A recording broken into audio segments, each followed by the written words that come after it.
So we're going to talk about grief today. It's a very real emotion.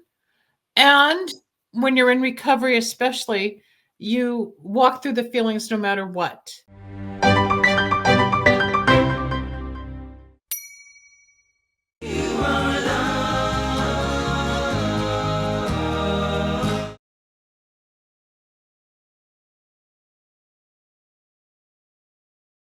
Hello, everybody. Welcome back to another episode of Recovery Wednesday. I'm Dr. Linda. That's Candy Finnegan. And today's a special day because it's Candy's 38th anniversary in sobriety. And this is a sober living kind of show where we have talked about sobriety and drug addiction. And well, we're all addicted or attached to something, whether it's drugs, alcohol, cigarettes, food, sex, gambling. There's an ism somewhere. But Candy's day is today, May 1st, and it's 38 years sober. Congratulations, girl. Thank you so much. You've earned it. It's been a wonderful journey. Up and down the highway and up and down the roads and the cliffs and valleys. And along the way through life, we experience grief. And today's topic is grief. Candy lost her cat last Thursday, Mr. Blue. Last Wednesday, a week today. Wednesday, he would lay at the door right behind Candy's chair, and he'd sit there and sleep there while we did the show. And he'd been around for quite a long time, and Candy had to put him down because his kidneys started failing. And then on Thursday, I found out that a friend of mine since 2007, Cat Pacino Coven, had passed away of a heart attack. So between the two of us, there was like a lot of like, oh my God, it's emotional.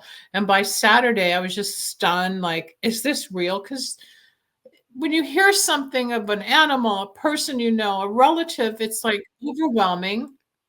Then you go through a little process of like denial. No, this isn't real. And then it hits and it gets deep. So we're going to talk about grief today. It's a very real emotion. And when you're in recovery, especially, you walk through the feelings no matter what. It's painful as it is, as tearful as it is. There are ways to go through it, right? You went. So I looked up different scenarios of grief, and it said divorce and breakup of relationships, symptoms of a health loss, the loss of a job, instability in financial sector, having a miscarriage, the retirement process, loss of a beloved pet, an unfulfilled dream, illness of someone close to you, the end of a friendship, a trauma, a person loses their sense of safety, putting the family house up for sale, and loss of security. And then the stages, there are 5 stages of grief. Some agree, some don't agree. Yep. Denial, I can't believe this is happening to me. Anger, why is this happening to me?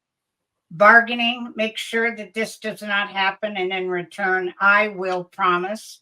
Depression, I can't do anything because I'm too sad. Acceptance, I am at peace with what has happened, even though I don't like it. It's a process, and it can take years at times. It can take years, not just days or moments, to go through the phases, especially if it's like my mom. I think the first 3 months I was in total denial and overwhelm on the ethereal level until it finally started to settle. Yeah, we bargain like, oh, just come back, I'll be a better daughter, or just come back, I'll be a better girlfriend, or just give me one more chance, I'll be better, I'll do it right. Right. Why did my dog have to die? Why did my cat have to die? Did I not take care of him? Did I not love her enough? We all go through the mental gymnastics of trying to work it out.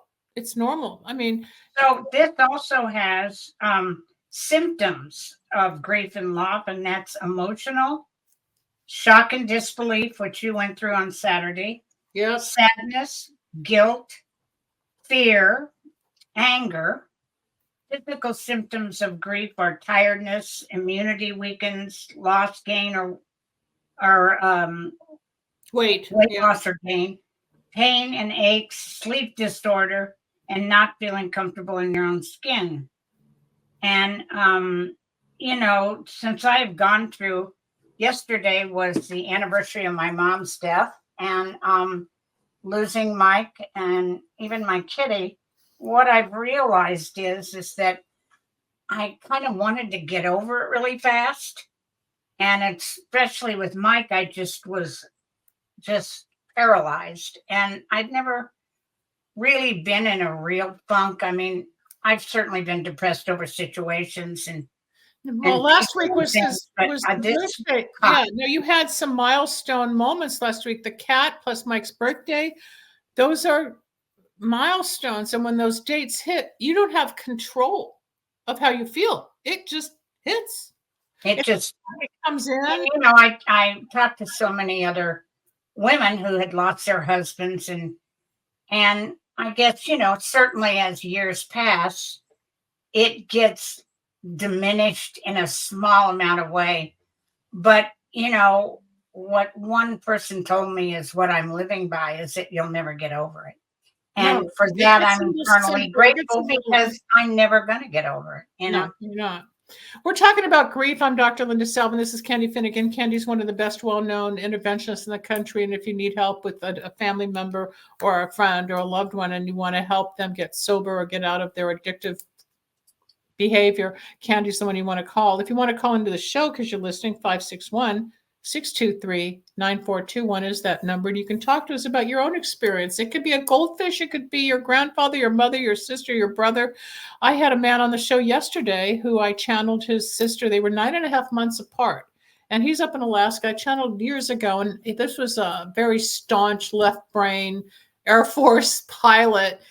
But I blew his mind when I brought her in, which helped with the grief, the comfort, the closure.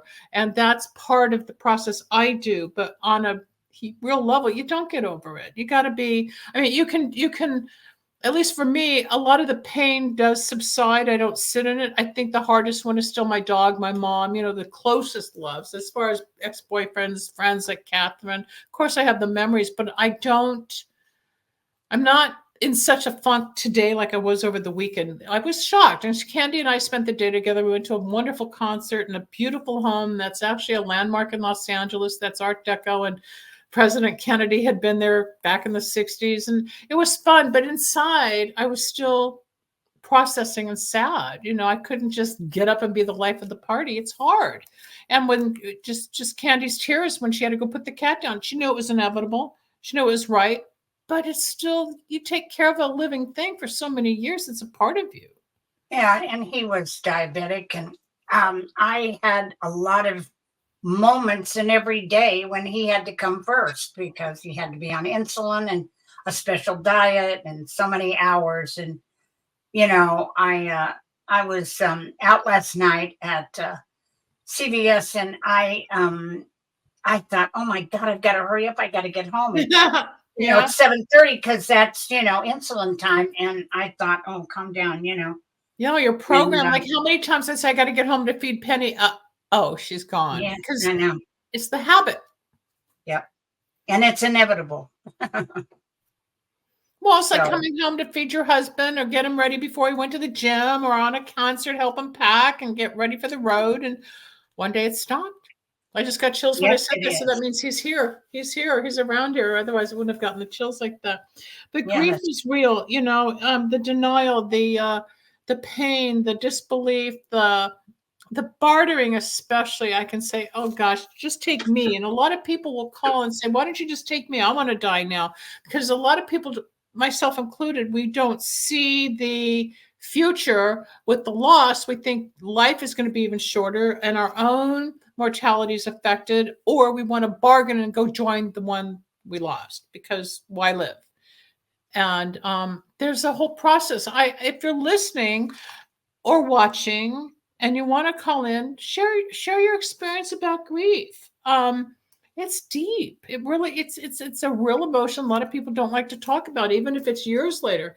If you're too hung up on the grief where you don't heal, that's the other side of the spectrum where you got a problem, because you can stay in grief too long and miss life, which is for the living, and learn to live with your pain. And that's what we learn in 12-step, that you can learn to go on a day at a time, no matter what. And some days are harder. Some days are full of tears. Some days you want to stay in bed. Some days you don't want to talk to anybody. Some days you're outside in the sunshine.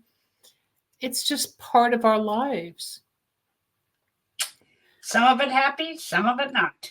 Right. So we've both had a weird week, and here we are talking about grief. And the reason I chose the topic is because both Candy and I experienced it in our own ways in the same time frame last week.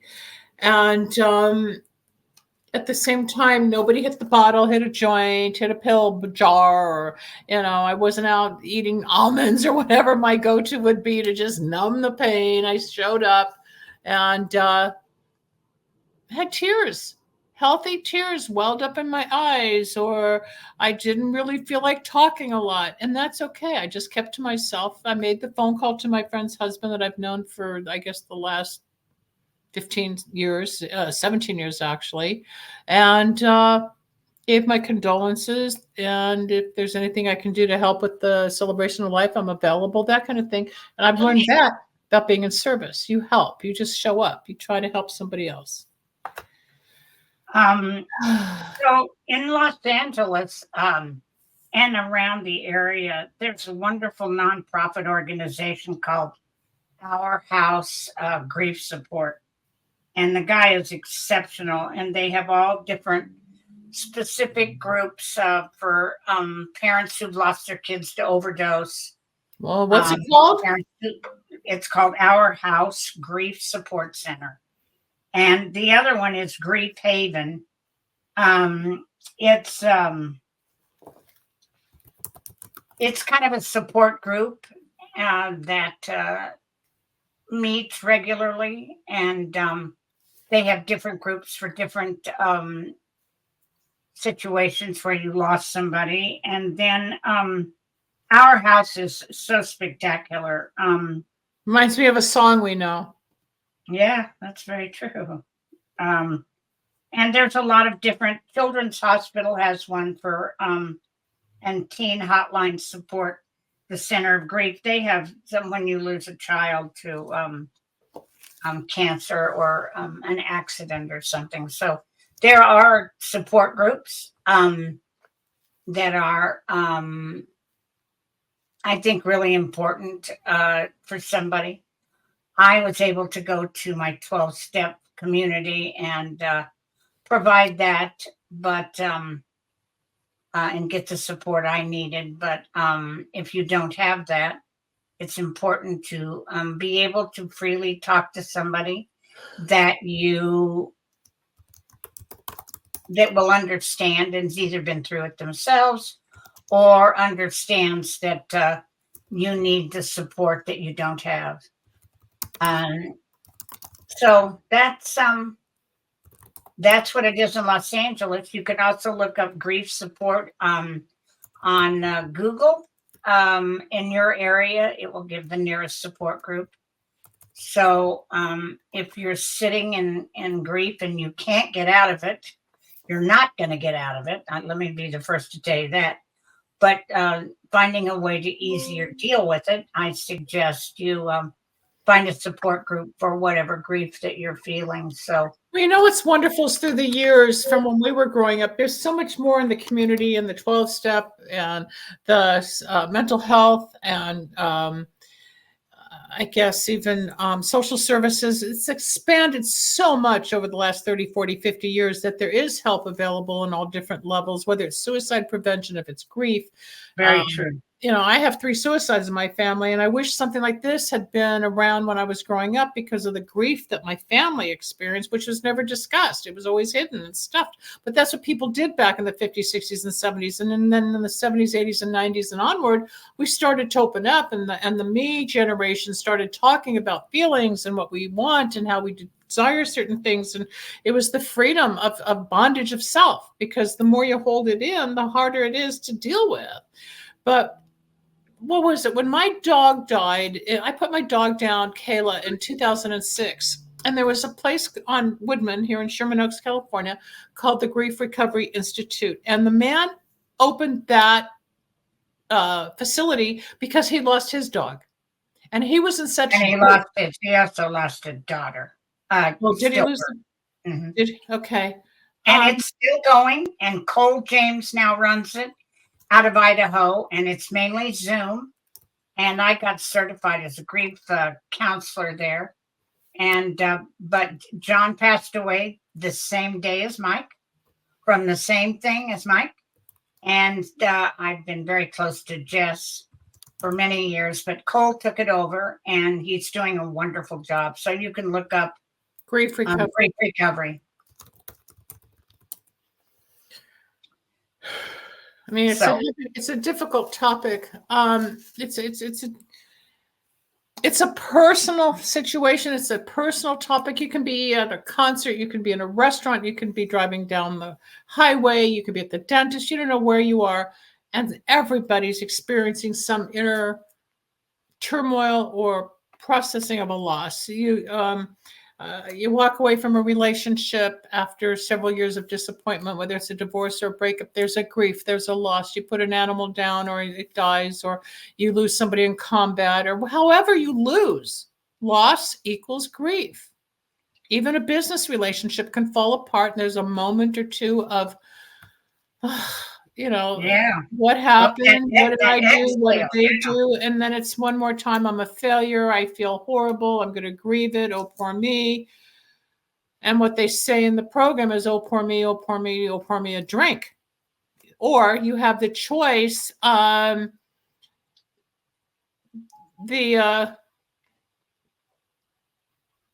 Choices to stay in your stuff or reach out and get some assistance and see the light. There's so much negativity on the planet right now, especially on the campuses all across the nation. Oh, I'm so heartsick about that. I am too, and I'm Jewish, so I take it personally, and some of it is just so unwarranted. It's a civil war. We have a civil war taking place on campuses across the nation, from Wisconsin, UCLA, USC, Berkeley, Michigan, UT Austin, Columbia, Cornell, Yale, all of it. Yeah, it's like, I think it was so destructive when I look at it this morning that I thought, how could this be happening? This is just ghastly. Anger, and righteousness, and you know what? I think, this is my opinion only. Internet started in 1996. We got internet in 1996. It was actually developed in 1993. But by the time the PCs came around, propaganda, people were online. We could search anything without censorship like we have today. And I remember, and I've talked to a few people about this, there used to be propaganda of anti-Semitism, of little toddlers, 1, 2, 3 years old, dressed in army fatigues, holding a play machine gun with a sign that I hate Jews. Well, in the last 20 plus years, those people, those babies, those toddlers have now grown up. And I believe it's that generation that's part of this attack right now, because they were trained to hate. You're not born with hate. You're not born a hater. No, you're not. You learn, you're taught, you're brainwashed, you're do this, believe this, or else. It's a learned behavior. Yes, it is. And it's unfortunate. That's just my opinion, because I remember the propaganda. I've searched the web over the last few weeks looking for it, and I can't find any reference to it, because everything's blocked and censored now. So the government wants you to think and believe only certain ideas, so you can't find what used to be public knowledge. So, but I do remember that. I remember seeing it, and I was horrified then, 20 plus years ago. And now we're witnessing all this hatred and this division. And these kids, like one of them was saying, I paid my tuition and they're barricaded. They can't even go to class. I know. That will equal a grief also. Some want to learn. Some are grieving because of their own religious and political beliefs, and they're not being met. Grief isn't just about loss. There's grief in well, maybe can't get to class, or I paid all this money, or I'm missing my test, or they're coming up on finals soon. Grief, thankfully, nobody caught fire when that firecracker went into the tents. It just goes on and on and on. Yeah, they're lucky they didn't catch fire. So grief is deep, it's real, it's healable, if that's such a word. You can heal from it, but you learn to cope with it. That's the coping mechanism that we learn in 12-step on how to reach out. I remember being in a meeting the day after my mother died, and it was March 19th, 2009, she died. So I was at a meeting the next day. And the beauty of the meeting was I had lost my mom the day before, and a guy next to me shared his father had died the night before. So after the meeting, we talked, because there for one moment, I've never seen him again.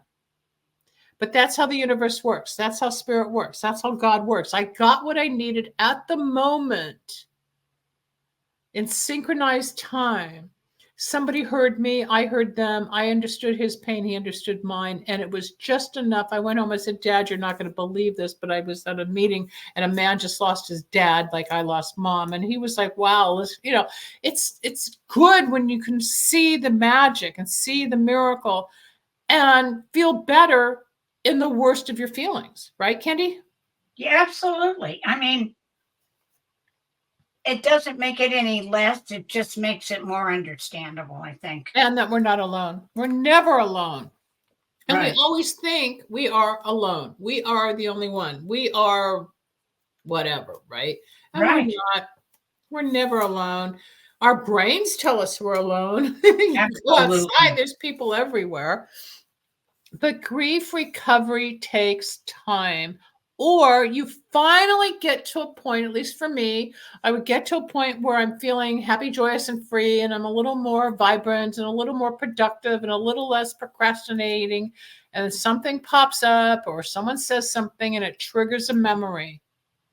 And I go right back to it. Or, oh, remember so-and-so. And oh my God, I haven't thought about him in a couple of years. But yes, I remember when I was at his funeral, and you start reliving it. Just like a song comes on the radio and it brings you back to a point in time in high school or junior high, or something with your birthdays or a date or a significant time. And oh my God, the memories there in college, whatnot. There's always a touchstone. You're right. You're right. And you never, ever get away from it. Although some days are better than others.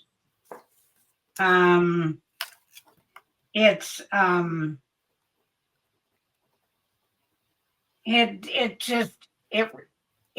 doesn't ever go away, but it seems to be depressed in some manner where it's not in your face all the time. Right, you're able to cope. That's why we're able to suppress it more, keep going, even though it's inside you. And nobody coming up to you is going to say, oh, hi, Candy, are you in grief? No, you can't see it unless you're really like your eyes are soggy and you're tired and crying. And, even at the height of a grieving moment, sometimes people have the shiniest face. You would never know they're in pain because they're really good at hiding their emotions. But they're on the inside. And that's where alcohol comes in, or that's where drug abuse comes in, or that's where any type of substance abuse might come in, because they want to put on a happy face. But in their moments of quiet, private time, the abuse can start. Taking some pills, snorting some coke, smoking a joint, having a cigarette, drinking a glass of wine or whiskey or whatever the thing is. So you don't know. Candy's dealing with a gambling client right now. Talk about gambling being part of the ism or the disease that comes under the umbrella of addiction. Talk about that.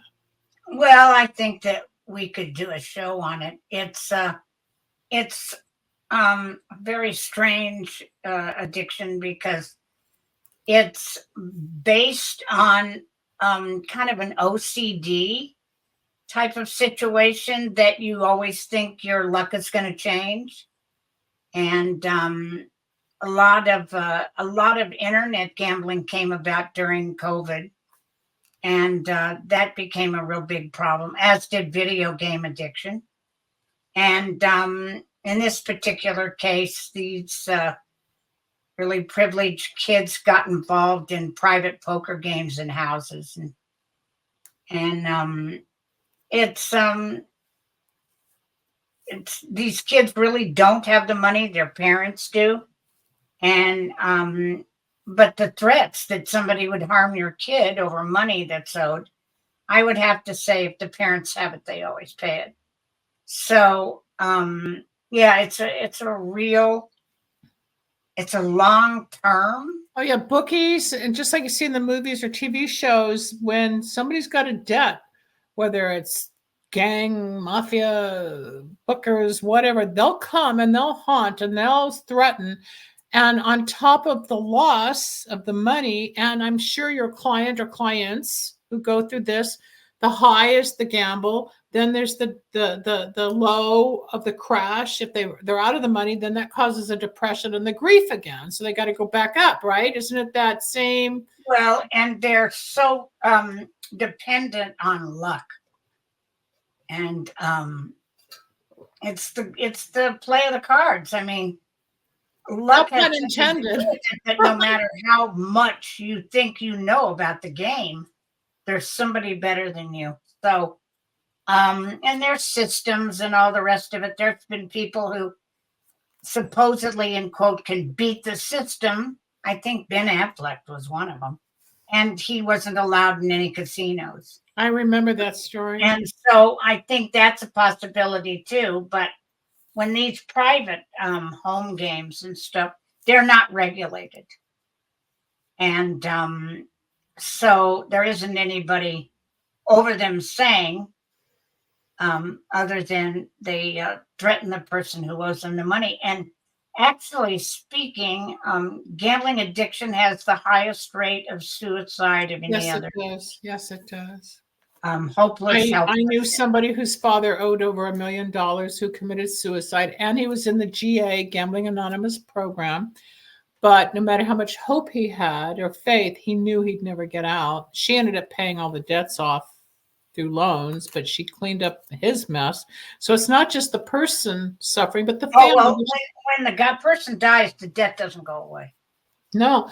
I have a friend. My husband had a friend who's a wonderful man, and he's got many years of sobriety now. But his he also had a drinking problem, but his top addiction was gambling, and he lost his wife and his kids and his house and his job and nothing else there was. And he was on the brink of suicide, and he started going to Gamblers Anonymous, and he's a wonderful, wonderful, wonderful guy. And if I have a problem with gambler, I usually always call him. He's gone on a couple interventions with me. Oh, that's great. I can't say I know how you feel because I don't. Right. I don't like to gamble.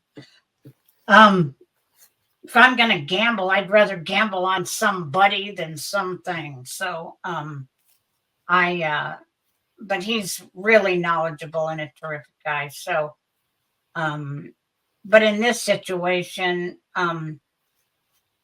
there's a psychiatrist at UCLA. His name is Dr. Timothy Fong, Fong, and he is a gambling expert. And I've called on him many times. I called on him with the show when I had a gambling intervention. And so because of it, I just have spoken to him about this case. And he's head of addiction services at UCLA and very reachable. But gambling, he is an absolute expert on, which I'm very grateful for. And on the other side of it, it goes back to our topic of grief. The parents are grieving. They're sad. They're out of control, or they're trying to help their child, or if it's a loved one like a husband or wife. And sometimes you lose, like you said, you lose the family because the disease and the addiction is more powerful than the commitment to keep the family going. And a lot of people lose their relationships, not just with gambling, but with alcohol and drugs. And sometimes they say when you walk into the program, the only thing you have to change in your life is everything. And you don't understand that until you get going into what's really wrong to make it right. I got into a horrible business situation again. I made the wrong executive decision back in September. I remember paying for this marketing firm, and the next day I was in bed for a month because my body took on so much negativity. I went into shock. I went back and looked at a diary, looked at the date, and I remember. And then I just, this whole thing came to a culmination yesterday, and I could feel it leaving me. But one more time, I made the wrong decision because it didn't work and it's not my village of people or whatever, it wasn't compatible and I got ripped off. And if one of the people I work with calls this woman a grifter, which I really didn't know the definition, which is a scammer. Of course, if there's one out there, I find it. It's kind of like gambling. But I trusted these people to do a job. And one more time, no, I'm the wrong one. And I defended my product. And then there's a grief. There's a letting go because I had high expectations. And again, even emotions go up and down, just like I would think in gambling and oh my God, I hit a jackpot. Oh, I lost the money. Oh, I have the date. Oh, I don't have them anymore. Oh, I've got the dog. I don't have her anymore. It's this up and down thing. And then there's always the fall, which goes to a low, which can be grievance. Our job as helpers for people like us and you is that we're here to help, not fall so deep in the well. Or if you start going down, there's someone there to get you just far enough. Like when Candy and I had dinner after this concert the other night, I was sad, kind of quiet, but I got through it and then I was fine the next day. But it was just, she allowed me to process. You got to feel the feelings, or yeah, it just escalates. It just piles one on top of another. So whether it's money, human, animal, even a fish, a turtle, a butterfly, I walk outside and I see a little bee on the pavement that had died. I pick it up and put it in the plant and I say, I'm sorry, because I know we as people in our environment are killing the bees quicker than their 41-day lifespan. But it's still, it hurts me. I'm sensitive, so I want to put the bee away, and I feel bad for that little soul. And without bees, our life doesn't really go real well because they're like part of the nucleus of the planet. It doesn't matter how you see things, people, but it's okay to feel what you feel. It just don't go so dark and so deep that you can't get out of the well. You got to know that there's light, that there's hope, that there's faith, that there's a hand to take you down a different direction. That's what Candy does for a living. She's on the phone day and night. It's hard to get a hold of her during the day. She's constantly. Yes, it is. So why don't you talk about 38 years of sobriety? I'm already 38 and a half, but let's hear from you now that you're catching up. Well, it's been good. It's been bad. It's been wonderful. It's been sad. It's been life. Hard. It's been easy. But overall, it not only changed my life, but it gave me a career I never even knew I wanted. And it's been able to help people help themselves. And it's kept me sober. I don't think there's such a thing as a drunk interventionist, maybe. We don't know who's. I'm going to try it out. But the gift of that was given to me so freely of recovery, I've been able to give back to not only other women that I've sponsored, but also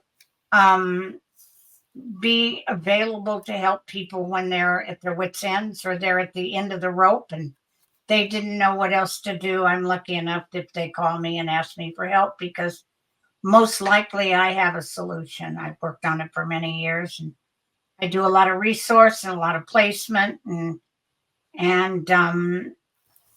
it's not impossible. If, Linda and I can do it, and 8 million other people, then I think that it's possible for them to do it too. A day at a time. We've talked about that.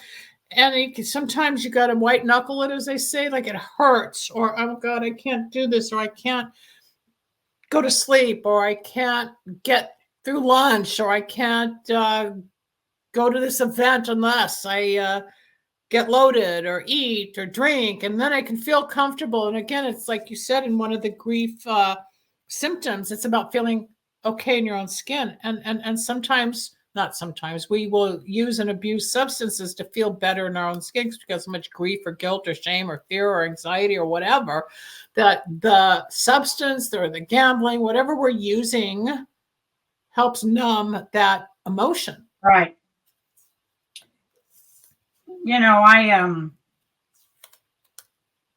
I think that I remember, as I'd said before, when I first got sober, I'd see people have 20 years and they're still in meetings, and 35 years, and I'd go, what in the Why world? Are they here? What are they doing? Why are wrong they? with I do too. And here I am, and just like you. So well, we're now I'm not ever considered the going old to turn my back timers. on it. They say you go to 12-step until you like it. By the way, I like it. So I'm staying, I don't get rid of things I like. So But it was strange that I used to feel really sorry for those people like Marty, who had 40 years and went to 5 meetings a week. I'd go, what are you doing? And it was his life because he was older and had lost his family and over the years, and it kept him in the mix with young people, and he got to help a lot of people.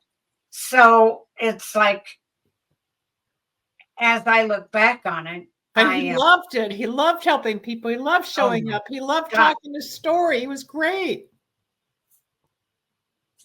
Yep. And, it's like, I think that if you have to stay connected, I certainly don't go to as many meetings as I used to. But the meetings I do go, I spoke at 8:00 Sunday morning. How'd that go? Oh, it was just great. A lot of people were there, and I'd say out of the 10 people that shared, 8 of them shared about Mike. So can't get away from that. But I sometimes need to hear myself talk about how I got here and how I stayed here and how I'm not hoping not to go anywhere a day at a time. So I think all of that is a real joy for me. But it's hard to convince people.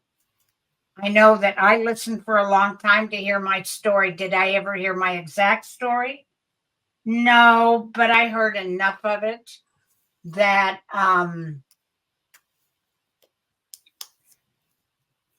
that I could relate and know that somebody else had been successful.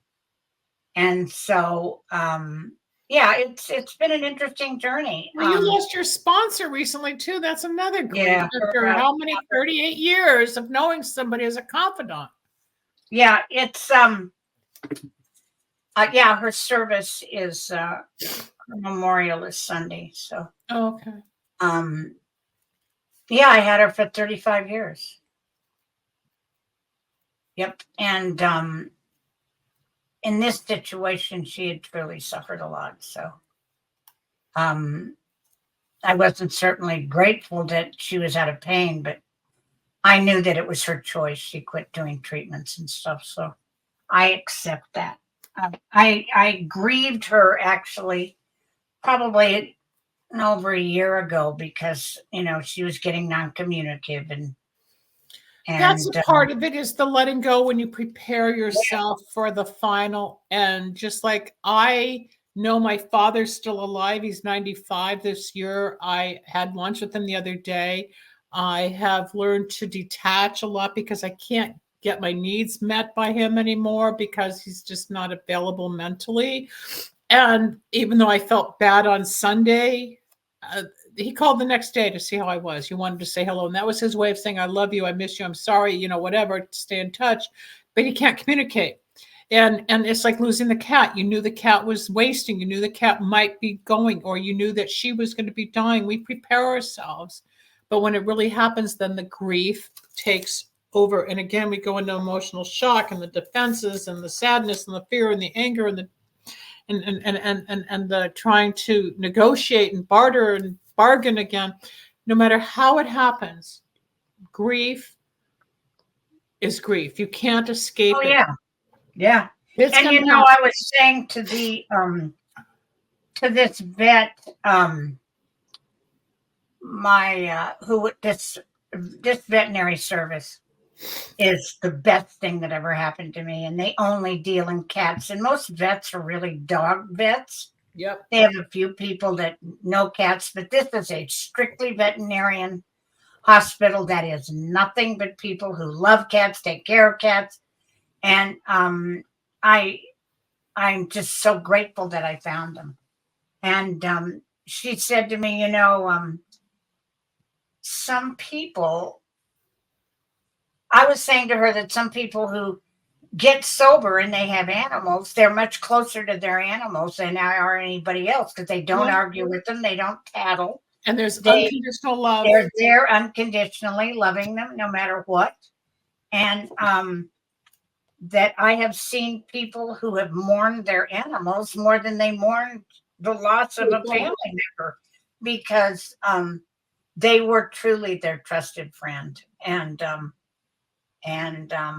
I've had a lot of people that wouldn't go to treatment because there was nobody to take care of their animals, and didn't have the money to put them in a place for 30 days. I always thought a great business would be a rehab for animals after they'd lived with an addict and they went to treatment.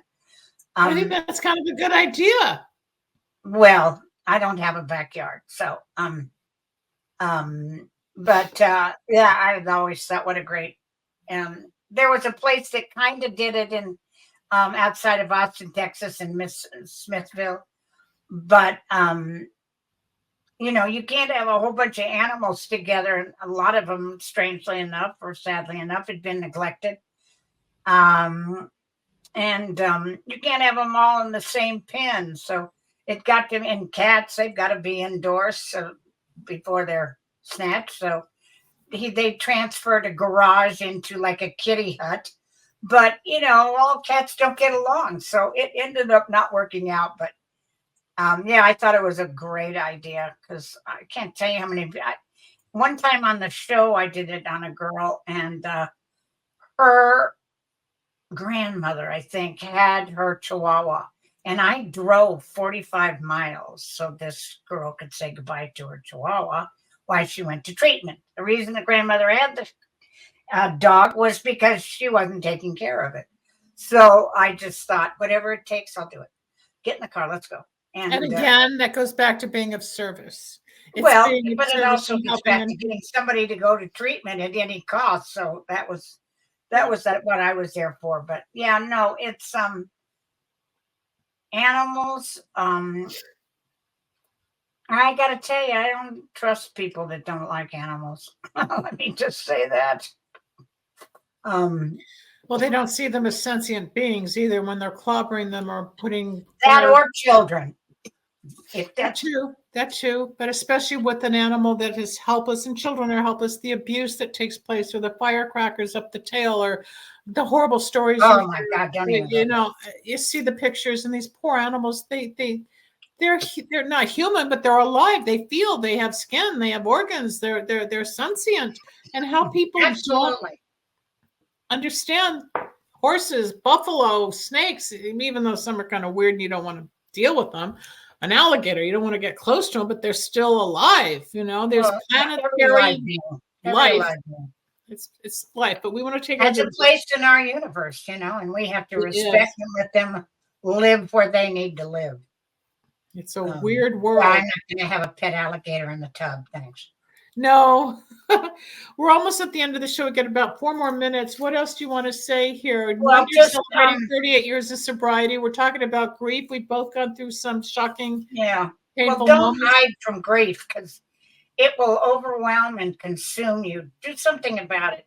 Share it with somebody, whether it's a therapist or a grief counselor. And all you have to do is look, and there'll be somebody there to help you. You don't have to go through this alone. Mm-hmm. And it's devastating and it's overwhelming, and ask for help, because it does really work. I'm a perfect example of that.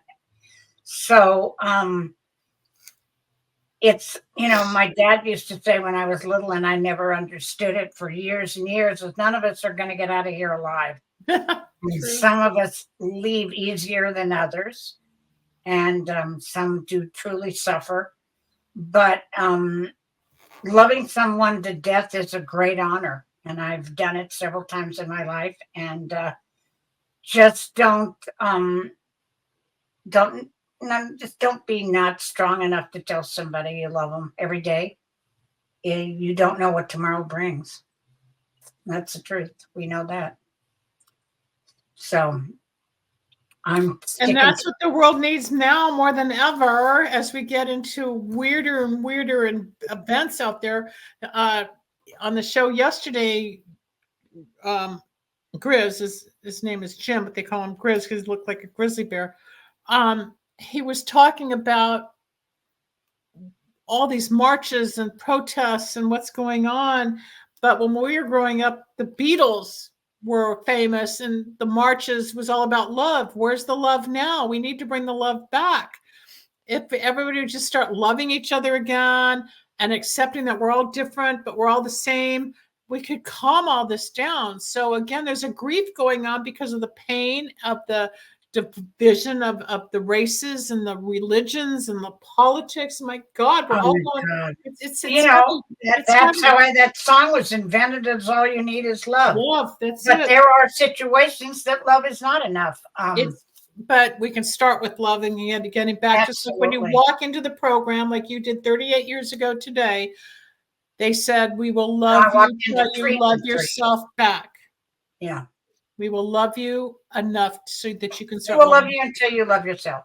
Yeah. And I didn't understand it, but boy, I do now. Yep. Takes time like everything else. It's a process.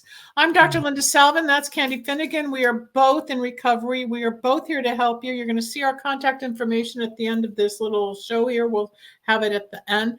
We'll see you next week with a new topic, and we hope that you enjoy the show. And if you need us, we're here. Have a good day, everybody. Happy birthday, Candy. Thanks, Linda. Good job. Love you. Bye, everybody.